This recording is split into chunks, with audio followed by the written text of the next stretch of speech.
Hello, dear listeners, and welcome back to our channel. If you love emotional, inspiring, and powerful stories like this one, don't forget to hit the subscribe button and turn on the notification bell so you never miss a new episode. Now, sit back, relax, and let's dive into today's unforgettable journey, Light Beyond the Shadows. Franklin, Texas. The blazing sun bathed the cobblestone streets, casting a golden hue over the Carter estate, just like the dazzling glow that had followed the family for decades. The three-story ivory mansion, with its French-style arches and a garden as vast as half the town park, made heads turn whenever anyone passed by. But tucked behind a detached garage, past a wall draped in ivy, was an old wooden door with fading paint. Few knew that behind it lived Rosa Rivera and her daughter Emma, in a cramped, windowless room. Rosa had been a housekeeper for the Carter family for over 15 years. She knew every creak of the mansion, every sleeping habit of its residents. But no one in the Carter family could recall what Rosa liked to eat, or even that her daughter had a name. Emma Rivera, 17, a senior at Franklin High, woke at 5 a.m. every day. She cleaned windows, mopped the floors, helped her mother prepare breakfast, and then rushed off to school. Franklin High was just a few blocks away from the Carter estate, but it felt like a whole different planet. Madison Carter, the only daughter of billionaire William Carter, attended the same school. But unlike Emma, Madison arrived in a glossy black SUV with a private driver. She sat comfortably in the middle row, sipping organic matcha smoothies with designer sunglasses perched on her nose. Behind a carefully curated Instagram smile lay a heart that looked down on Emma with disdain. Madison often referred to Emma as maid kid. Once, in front of the whole school courtyard, she made Emma polish her shoes while others laughed. Emma said nothing. She kept her head down, but her eyes, those steel-hard eyes, held a determination stronger than pride. In class, Emma always sat in the front row, scribbling detailed notes and acing every test. Her dream was to get into Stanford, to one day live a life where her mother wouldn't have to scrub someone else's floors. But dreams didn't make the taunt stop. That afternoon, while Rosa was dusting the library and Emma gathered laundry from the guest rooms, Madison burst in with her two best friends. One of them giggled and said, "Oh, Emma's here? I thought she only lived inside the vacuum cleaner." Madison smirked and slung an arm around her friend. But she heard that. Maid kids have extra sensitive ears. Emma tried to slip away unnoticed, but Madison stopped her. "Don't forget, it's my birthday tomorrow. Make sure you clean up well, and try not to spill champagne this time," she added with a sneer, "and wash the linens properly. Poor smells cling." That night, in the tiny back room behind the garage, Emma sat beside her mother, splitting a cheap grilled cheese sandwich. Rosa stroked her daughter's hair. "I'm sorry I couldn't give you more than this life." Emma smiled through red-rimmed eyes. "You've given me everything you could, Mom. The rest is up to me."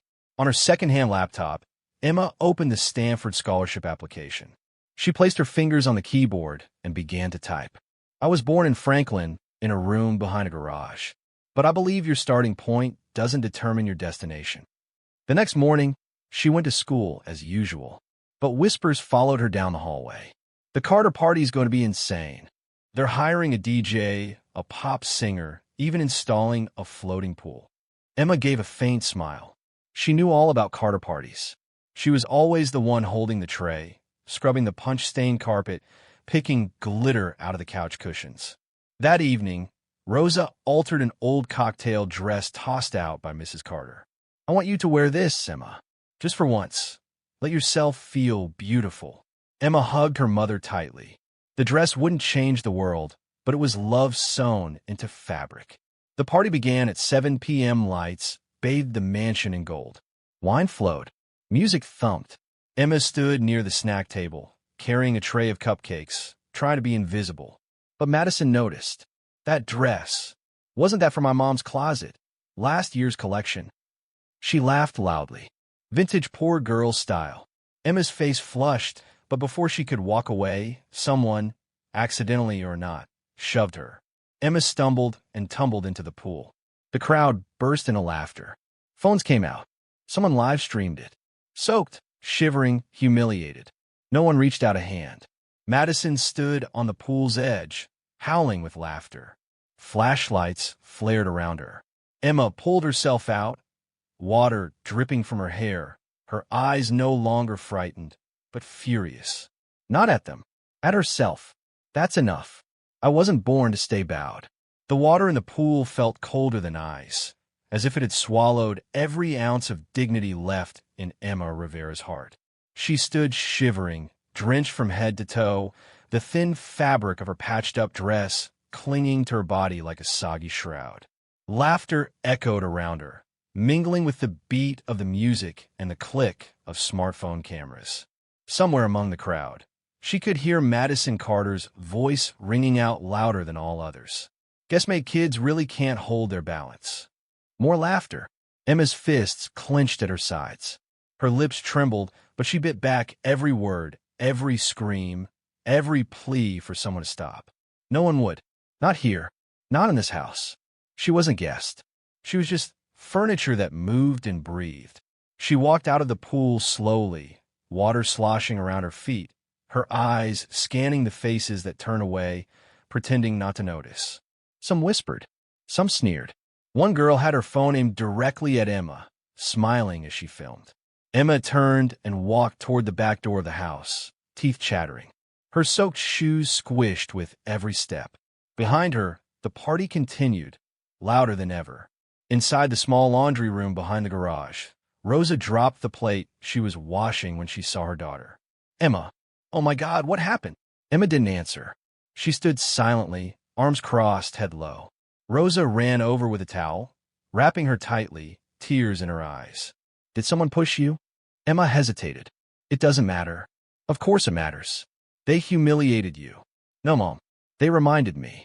Emma met her mother's gaze, voice steady. They reminded me that I don't belong here. Not like this. But one day I will. That night, while Rosa gently massaged her daughter's scalp with warm oil like she had when Emma was a child, Emma opened her laptop again. The cursor blinked at the end of her essay. Her fingers moved quickly, the words coming from a place she didn't know she had inside. Resilience is not born from comfort. It is forged in humiliation, in silence, in the decision to keep moving forward when every voice tells you to give up. She submitted the Stanford application with a single breath.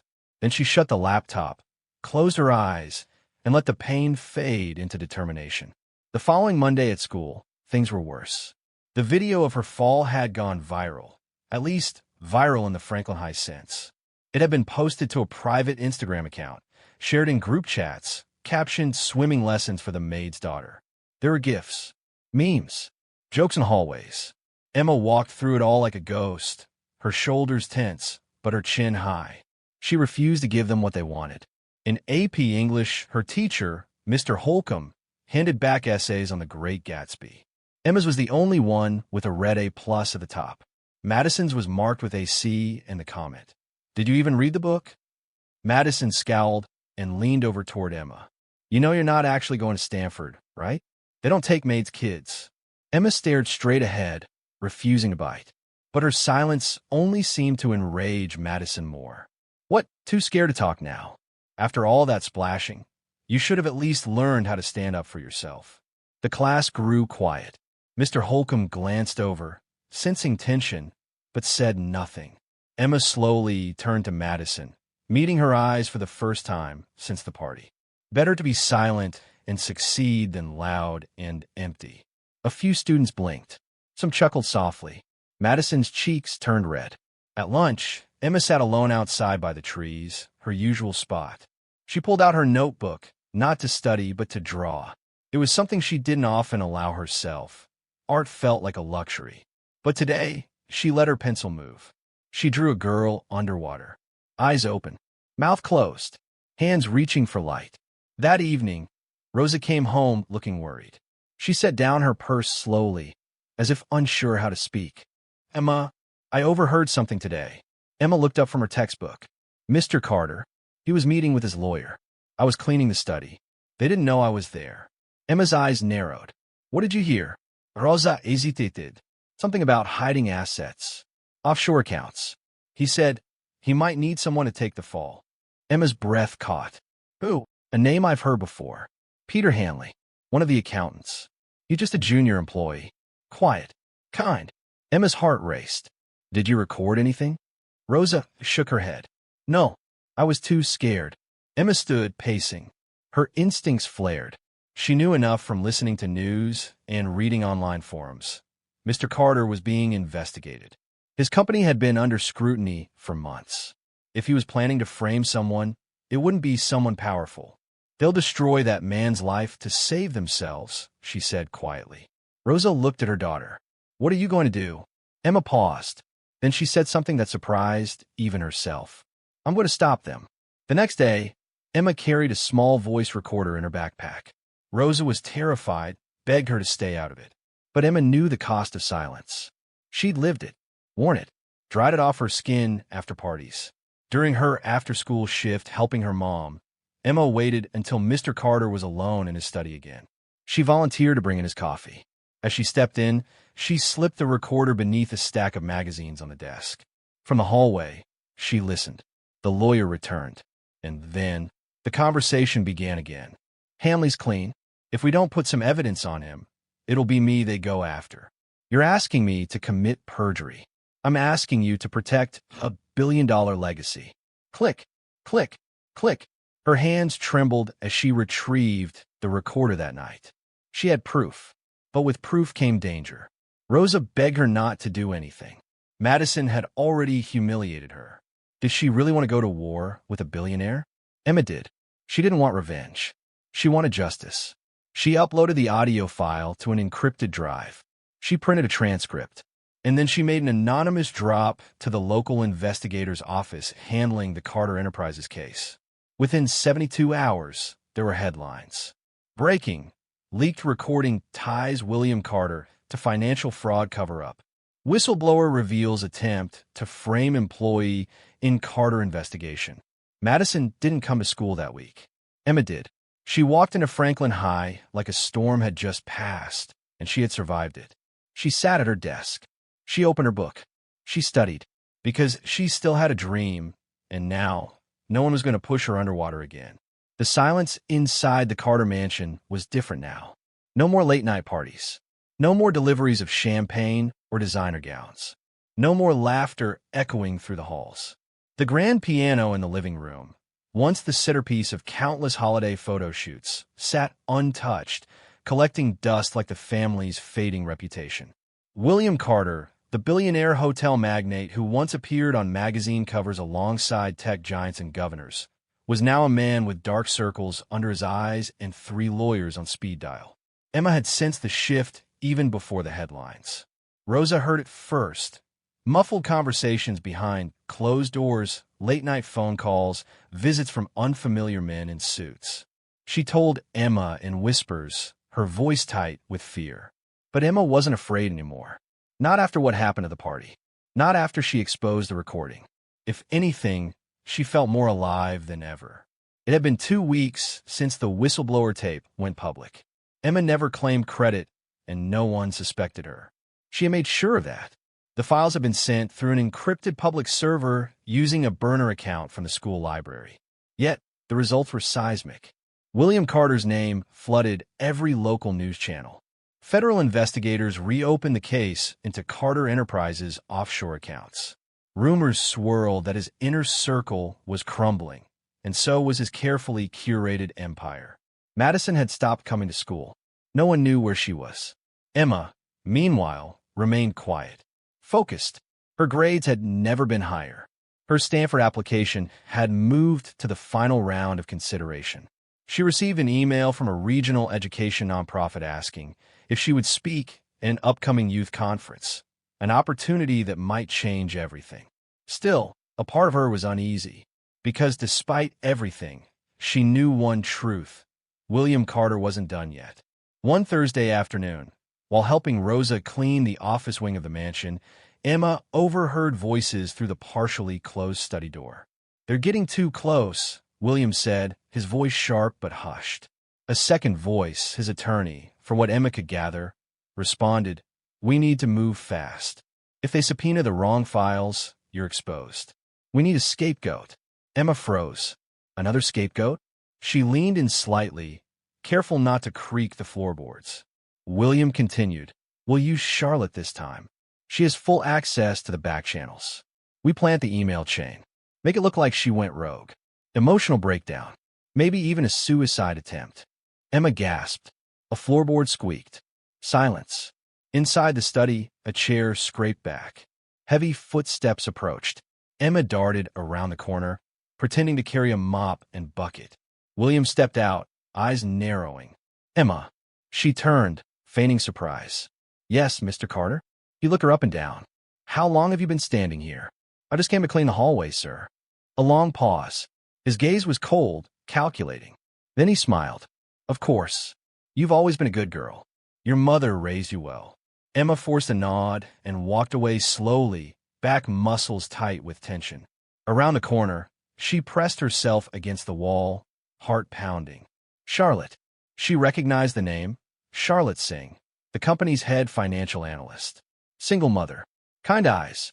She had once given Emma a used calculator when hers broke. They were going to ruin her life. And this time, Emma had no recording. That night, Emma tossed and turned in bed. She kept hearing the words, plant the email chain, suicide attempt. The thought of staying silent made her sick. She pulled out her phone and stared at the screen. She had a contact saved, an agent from the State Financial Crimes Division who had publicly thanked the anonymous source weeks ago. Her finger hovered over the message app, but something stopped her. What if William found out it was her? What if he came after Rosa? What if? A knock on the door broke her thoughts. Rosa Piktin. Sweetheart, you okay? Emma sat up. I need to ask you something. Rosa Stiptin. If someone were about to be destroyed, framed for something they didn't do, and you could stop it, but you'd be putting yourself at risk, what would you do? Rosa sat beside her, silent for a moment. Then she said, I've spent my whole life cleaning up after people like William Carter.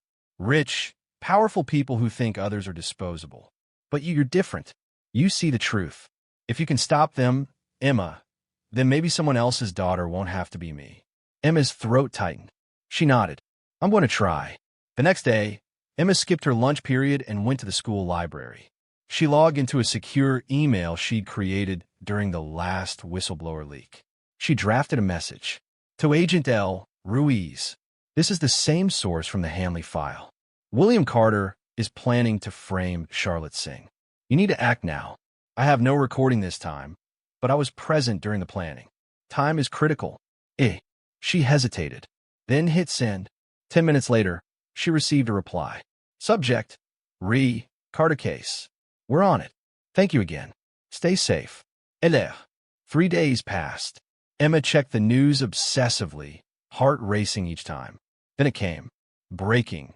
Internal leak reveals attempted frame-up in Carter Enterprises. Charlotte Singh cleared. Legal action pending against William Carter. Anonymous whistleblower has once again saved an innocent employee. Emma breathed for the first time in days. She walked through school feeling lighter, stronger, and that's when she saw her. Madison, standing near the front gate. Pale, alone, no SUV, no designer bag, just a hoodie and jeans, looking like someone else entirely. Emma hesitated. Madison noticed her. Their eyes met.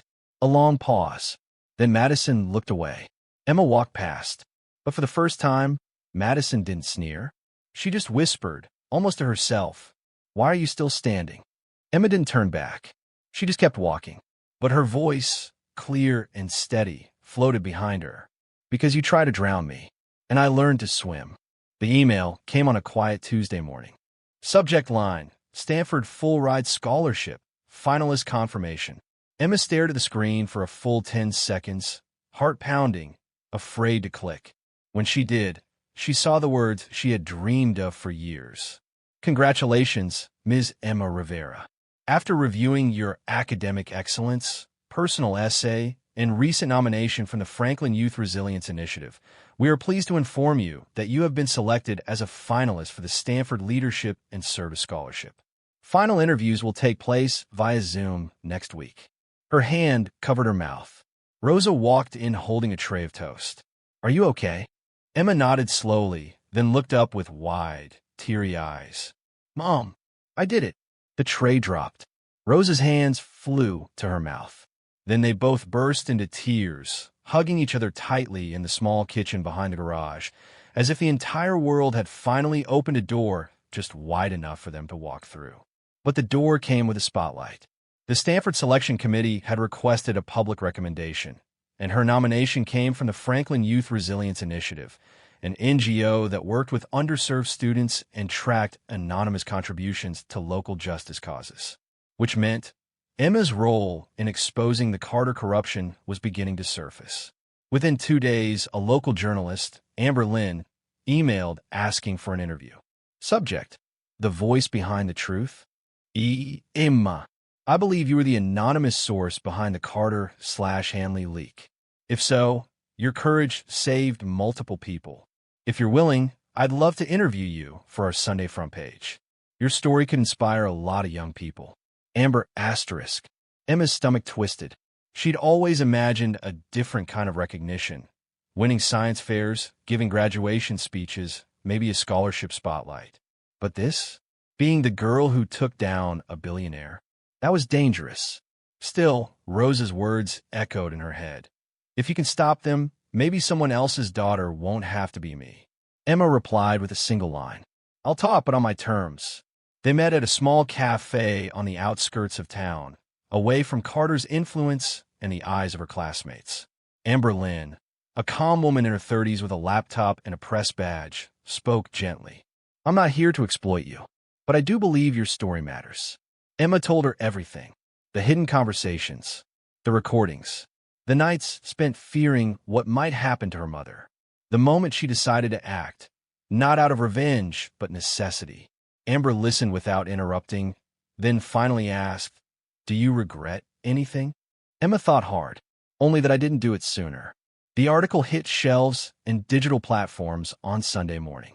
Headline: From maid's daughter to whistleblower hero, the rise of Emma Rivera. Within hours, Emma's inbox exploded. Congratulations from teachers. Interview requests from national networks. Letters from students across the country saying she gave them hope. And from someone else, a message in her student portal. Congratulations, Emma. I hope Stanford sees what we all see here. Principal Green. But with praise came something darker. That night, someone spray-painted traitor on the back fence of the Carter mansion, right above the small room Emma and Rosa still lived in. Rosa was frightened. Emma was furious. Don't let them scare you, Rosa said. I won't, Emma replied. But they need to know I'm not hiding. Meanwhile, Madison Carter was unraveling. The news about her father's criminal investigation had reached national media. Several of his hotels were seized by federal authorities. Stockholders sued. Investors pulled out. Their name, once golden, was now synonymous with fraud. At school, Madison had returned but refused to speak to anyone. Her designer clothes were gone. Her driver gone. Even her friends, once loyal because of status, now whispered behind her back. Worse, her grades were slipping dangerously. Emma noticed it when she passed by Madison in the library one afternoon. The once proud heiress sat alone, staring at a blank screen with a trembling lip. No muck-up, no entouraje, just a girl who looked lost. For a moment, Emma felt something unexpected, pity. Then Madison looked up. Their eyes met. Madison didn't say anything, but she didn't look away either. Emma nodded once, acknowledging her presence, something Madison had never given her before. Then she walked on. A week later, Emma was invited to speak at the Franklin Youth Summit. The room was filled with high schoolers, teachers, and even local officials. The auditorium lights dimmed as her name was called. Please welcome Emma Rivera, student, leader, and someone who chose to speak when it would have been easier to stay silent. Emma walked on stage, heart pounding. She stood at the podium, looking at hundreds of faces, many from schools far more privileged than hers. She cleared her throat. When you grow up in someone else's house, not as a guest, but as part of the service staff, you learn quickly where the lines are. You learn to stay quiet, to move without making noise, to work twice as hard for half the credit. She paused. But there comes a time when staying quiet does more damage than speaking up. She told them everything, without names, without blame, just the truth. Her story, her voice. When she finished, the crowd rose in a standing ovation. Several teachers wiped their eyes. Principal Green clapped the hardest. Emma looked toward the back of the room. Madison was there, standing alone, watching, and for the first time, she clapped too. That night, as Emma packed her backpack for school, Rosa handed her a manila envelope. "This came for you. From Stanford." Emma froze. Her fingers trembled as she opened it. Inside, "We are thrilled to welcome you as a recipient of the Stanford Leadership and Service Scholarship. Full tuition, housing, and support package included." Emma cried for 10 minutes straight. She had done it. She hadn't just survived. She had risen. Not as a maid's daughter, but as Emma Rivera, student, leader, survivor, and now, Stanford scholar. The first time Emma set foot in New York City, the skyline didn't scare her. It thrilled her. Towering glass buildings shimmered in the sun. Crowds of people hurried across intersections. The city buzzed with the energy of ambition. Emma clutched her worn leather tote bag and looked up at the glowing letters on the building's facade. EDU Future Labs. This was where she worked now. She had spent her first year at Stanford soaking in every class, every opportunity. She wasn't just a student. She became a voice. Her speech at the Franklin Youth Summit had gone viral. TEDx invited her. A mentorship program sponsored her idea, an AI-powered app to help first-generation students navigate college applications. Within a year, Emma co-founded EDU Future Labs with 2 other Stanford undergrads. By the time she turned 20, the startup had been featured in Forbes' Next, Wired, and NPR. She wasn't the maid's daughter anymore. She was the CEO. The office was on the 24th floor of a glass tower in Midtown. Open concept design, whiteboards filled with ideas, interns bouncing between desks with laptops. It wasn't fancy, but it was alive. Emma stood at the edge of the glass wall, coffee in hand, reviewing pitches when Zoe, her assistant, popped her head into the room. "Hey, Emma, there's a candidate for the comms assistant job here a bit early. Do you want to see her now?" Emma checked her calendar. She had a 30-minute window before her next call. "Sure. Send her in." Zoe nodded and stepped out. Emma took a final sip of coffee, then turned toward the door, ready to greet another ambitious 20-something. But when the door opened, the cup nearly fell from her hand. Standing there, clutching a resume folder, was Madison Carter. Time stopped. Gone were the designer clothes, the haughty posture, the perfect curls. Madison stood in an off-brand blazer, minimal makeup, and hollowed eyes. She looked thinner, older, deflated. Emma didn't move. Madison blinked, as if trying to convince herself this was a mistake. "Emma." Her voice cracked slightly. Emma inhaled. "Yes, that's me." A long pause. Madison's fingers tightened around her folder. "You're the founder?" Emma nodded once. "Co-founder." "See." Madison's face flushed. I didn't know. I saw the posting online.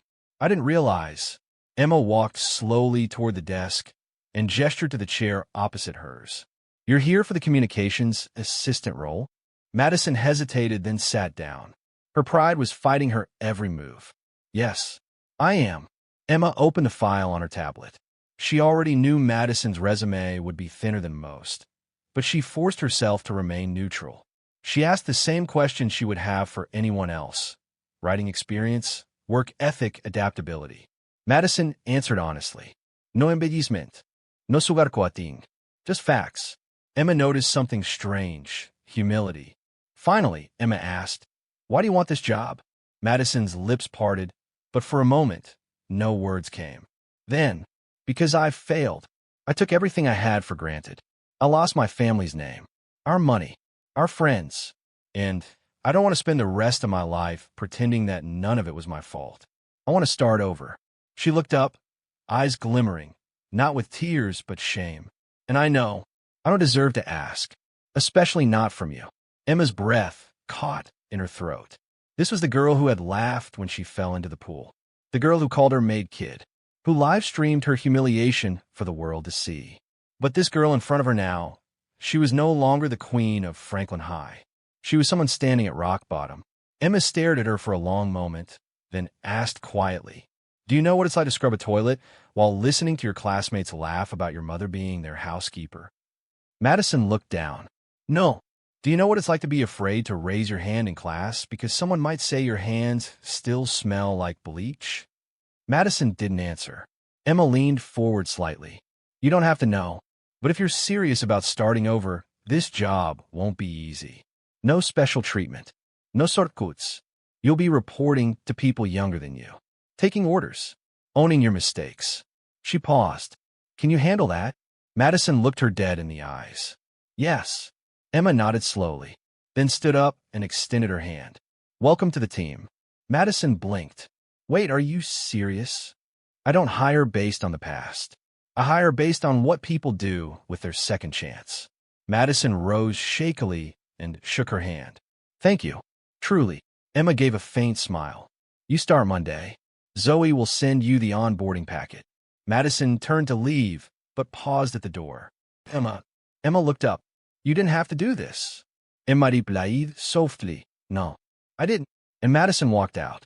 That evening, Emma sat at her desk, staring at the skyline. Zoe walked in. "That was wild. Did you know her?" Emma smiled faintly. "We went to high school together." Zoe grinned. "What was she like?" Emma took a long sip of tea before answering. "She was my bully." Zoe's eyes widened. "And you just hired her?" Emma shrugged. "Maybe that's what she needs.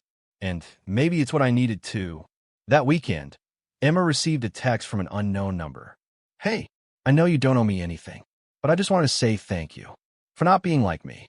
Madison." Emma stared at the message, then typed, "Don't waste the second chance." I almost didn't get one either. She put the phone down and looked out over the city. She thought of the girl who had once fallen into a pool of humiliation. Now, she was standing on the edge of skyline, leading. The first few weeks of Madison's job were quiet, but not easy. She showed up every morning at 8:30 sharp, sat in the open cubicle by the kitchen, and did exactly what she was asked.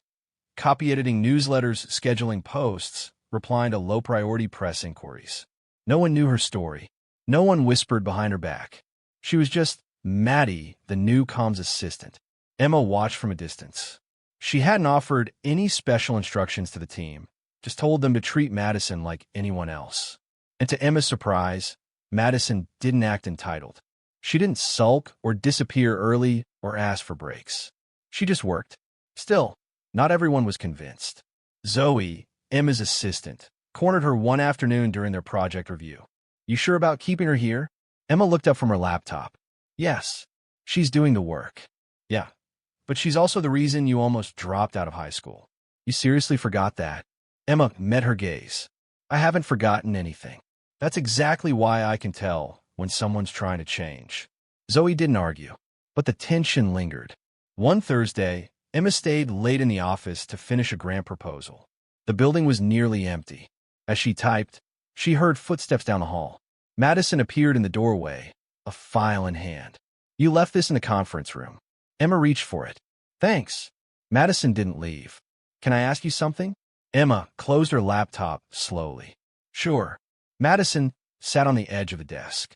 "When did you know you weren't angry anymore?" Emma raised an eyebrow. "Who said I'm not?" They both laughed, surprised by how natural it felt. Madison hesitated. "I guess I'm just trying to understand. How do you move forward without hating yourself?"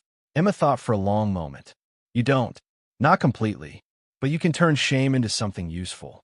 Into motivation. Into truth." Madison nodded slowly, as if she were still learning the language of humility. "I've never said it," she said quietly. "But I'm sorry. For what I did. For who I was." Emma didn't respond right away. Then, "I know." Just as Madison was finding her footing, the past came clawing back. A week later, her old boyfriend, Landon Ricks, a former Ivy Leaguer turned venture capital intern, appeared in New York. Landon had once flaunted his relationship with Madison like a trophy. But when her father's scandal broke, he'd ghosted her instantly. Now, he reappeared like a storm cloud in a tailored suit, sliding into her DMs with a "let's grab a drink for old time's sake." Madison hesitated. Part of her wanted closure. Part of her wanted to prove she had changed. They met at a rooftop bar downtown. Landon was charming, polite, almost apologetic. Look, I messed up, but maybe we can rebuild something. You were always the smartest girl I knew. She laughed bitterly. You call me a social liability. He shrugged. I was scared. She narrowed her eyes. Of what? Landon leaned closer, dropping his voice. Of being dragged down by someone who lost everything. But now, you're working for that startup. You're climbing again. We could be unstoppable. Madison froze. It wasn't about her. It was about the spotlight. The image. Again, she stood up. I'm not a stepping stone. Not anymore. Then she left. The next morning, Madison came to work visibly shaken. Emma noticed immediately. Everything okay? Madison looked at her, jaw tight. He's back. Landon. Emma blinked. What did he want? Madison exhaled. To use me again. I said no. Emma studied her, and said quietly, good. But later that day, Emma got a call from her legal advisor. Hey, you might want to check this. She forwarded a link to a tech gossip site. Scorned heiress joins rival edtech firm. Inside the startup spy games? Sources say Madison Carter, daughter of disgraced hotel tycoon William Carter, now working for a small firm in Midtown, may have passed internal data to a competitor after reconnecting with former flame Landon Ricks, an intern at Edenova Ventures. Emma's stomach dropped. It was a lie, but the damage was real. She stormed out of her office and found Madison in the break room. Did you talk to Landon about our work? Madison looked up, horrified. No. God, no. I told him I wasn't interested. I left. Emma's eyes searched hers. Then why is Edenova leaking our features to investors? Madison stood frozen. I swear, I didn't say a word. You have to believe me. Emma hesitated. And then she did something Madison didn't expect. She said, I do. But the board didn't. Emma spent the next 2 days fighting to protect Madison's name, to prove there had been no breach. She found out the leak had come from a third-party contractor. Still, the gossip site never posted a correction. Madison cried in the bathroom for an hour. Emma knocked. Come out. Why are you helping me? Madison said from behind the door. Emma leaned her head against it. Because someone helped me once when I didn't deserve it either. 2 weeks passed. Madison stayed, and something changed in her. She spoke up more, took initiative, proposed a new partnership with a literacy nonprofit in the Bronx that brought in 200 new users in a week. She earned respect, not sympathy. One afternoon, Zoe pulled Emma aside. Okay, I was wrong. She's good. Like really good. Emma smiled. Told you. That Friday, the team held a small party for a funding milestone. Emma raised a toast, and for the first time, Madison stood beside her, no longer beneath her, no longer ashamed. And as the sun dipped behind the skyline, Emma looked out at her team, her company, and her unlikely second-in-command, and realized something. Redemption wasn't just about forgiveness. It was about becoming someone new. The air inside the New York Public Library was hushed and reverent, despite the buzz of hundreds of guests gathered beneath its grand archways. Strings of warm lights draped from the balconies. A jazz quartet played softly in the background. It was a night meant to celebrate. Emma stood at the edge of the stage, wearing a sleek navy jumpsuit and simple heels. A small gold pin on her collar read, EDU Future. The audience beyond the podium was filled with journalists, nonprofit leaders, students, and investors from all over the country. Her name, Emma Rivera, was now widely recognized, not as a former maid's daughter, but as the woman behind one of the most impactful education startups in the nation. She glanced at Madison, who was standing in the wings, clipboard in hand, headset on. They exchanged a nod, wordless but filled with something solid. Trust. The MC tapped the mic. And now, please welcome our keynote speaker, Emma Rivera. Applause rose like a wave. Emma stepped forward. 10 years ago, I sat in a cafeteria alone with a calculator someone had given me because mine had cracked in half. 5 years ago, I lived in a room behind a garage where I could hear laughter upstairs but was never allowed to join. 3 years ago, I fell into a pool, fully clothed, in front of people who call me less than human. She paused. But I'm not here tonight to talk about pain. I'm here to talk about light. The room quieted. Light isn't always something we're born into. Sometimes we have to find it inside ourselves. And sometimes when we can't find it, Someone else holds it up for us until we can. She told them the story, not with shame or bitterness, but with purpose. She spoke of resilience, of rebuilding, of choosing not to carry hatred, even when it would have been easier. I didn't succeed because I was stronger. I succeeded because I was seen. A standing ovation followed, but Emma didn't bask in it. Instead, she stepped down, walked off stage, and exhaled deeply. Madison was waiting for her.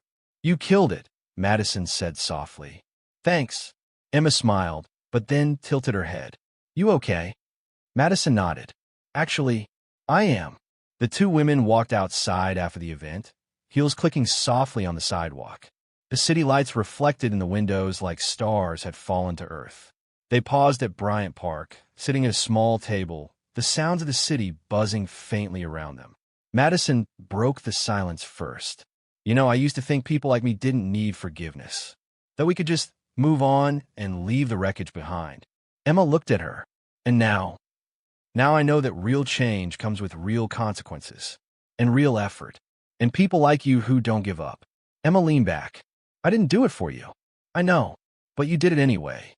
A moment passed. Then Madison reached into her bag and pulled out a small box. "I've been holding on to this for a while. I didn't know when to give it to you, but tonight feels right." Emma opened it slowly. Inside was a simple bracelet, woven leather with a silver charm that read, "Seen. Heard. Enough." Emma looked up, startled. "I saw that line in your speech from the summit," Madison said. "It stuck with me." Emma closed the box carefully. "Thank you." Months passed. The company grew. Madison was promoted to communications director. Emma gave talks at universities around the country. They visited high schools together, speaking not just about success, but about failure and the choice to rise from it. And one summer day, Emma flew back to Franklin, just for a weekend. The old mansion had been sold. The new owners didn't know her, and that was fine. She walked past the house and down to the little public park by the river, where she and her mom used to sit with homemade sandwiches. Rosa was there now, on the bench, holding a book in one hand and a thermos of coffee in the other. She looked up and smiled as her daughter approached. "Did you really stand in front of 1,000 people and call me the reason you made it?" she teased. Emma grinned. "I left out the part where you forced me to eat cabbage soup." They both laughed. Then they sat in silence. Finally, Rosa said, "Are you happy?" Emma looked out at the sun-dappled water. "I think I am. Not because she had money, or fame, or headlines, but because she had made peace with where she came from. Because the shadows no longer scared her. Because the light wasn't something she waited for anymore. It was something she carried, and always would.